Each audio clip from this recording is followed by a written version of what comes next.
Stani da popričam. Ja se ovog puta ne vraćam. Hoću razvod. Šta ti njoj možeš da pružiš ovde?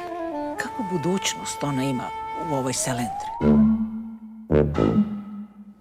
To je ideja malo nenormalna. Baš zato će da uspe, ej. I mislim da bi bilo super da mu ovde sagradimo spomenik, postanemo velika turistička atrakcija. Kakav spomenik pope ljudi, jeste svi kršteni, šta mi? Kakav Michael Jackson, jeste vi normalni?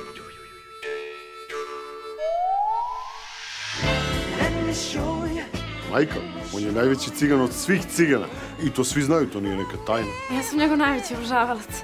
Ja sam svima na Fejsu javljala za vaš spomenik. Svi su oduševljeni, svi hoće da dođu. Obećao si Jeleni, obećao si celom mestu. Radi bar nešto kako valja. Ti prestaneš da provociraš. Kako ja provociram? Ti provociraš ovaj narod s tim tvojim spomenikom. Snapio čoveč, oni hoće da mu dižu spomenik. Ovdje, gospodo, ovdje u našoj Srbiji. Još i da te ubiju zbog tog tvog spomenika. Ti to brineš za mene? Pa brinem se.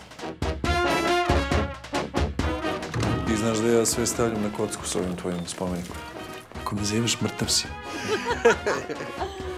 Imaćeš divan dan sutra.